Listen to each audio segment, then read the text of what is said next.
म त गरिब थिएँ यार मेरो जोइ पनि गरिब भएर फेरि कालापारा आउनु पर्यो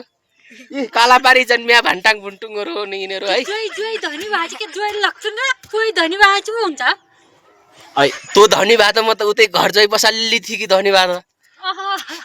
क्यार्न मलाई खोज्दै मेरा पछि गथ्यौ त खोज्दै होइन जम्का भेट क्याच्चै भइहाल्यो साथीहरू बिहा गर्ने होस् भनेको गर्ने पनि रे ल त जाम भनेर फेरि मैले भाट्टै भगाइदिएको साथीहरू है यस्तै छ छोरो खुसी भएको छ हाम्रो कुरा सुनेर सुन्यौ ल ल हामीहरूको लभ स्टोरी सुन्यौ झरे बिहा गरे अब नि 13 वर्ष भइगयो छोरो बाउभन्दा ठुलो भएको कालापारमै जिन्दगी जाने भयो होइन छोरो पनि बड्डिने भयो कालापारा घर जाने भएनौ हामी कहिले जाने हो घर जाने मन लाग्छ त्यतिखेर भेट्न भए त बिहाइ हुन्थ्यो नि भान्टाङ भुन्टुनु पनि हुन्थेन त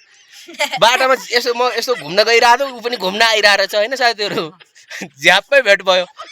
अनि पाइलटसँग बिहा हुन्थ्यो म कालापारा आउँथिन किन गथ्यौ बाटो नभेटिन के छ बिहे गर्ने हो भनेको त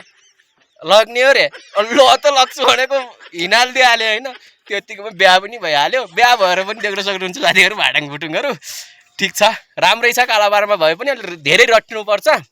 काम गरेपछि सुख पाइन्छ पछि काम नगरिनु कसले खाहार पहिला दुःख गर्नुपर्छ पछि सुख हुन्छ त्यही भएर मेरो बुढी कामै काम भनेर सुगिटी भइसक्यो अब हावा आउने पनि छिटो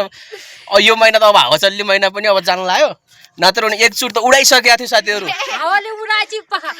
उडाएपछि पनि नेपाल जान्छु नि प्लेनमा चढेको डोराले बाँडेर राखेको अस्ति हुरी आएको थियो ठुलो नि त्यो भएर डोरीले बाँडेको नै उडाइसक्यो क्या हो क्या नि त देख्नुभयो साथीहरू यस्तै छ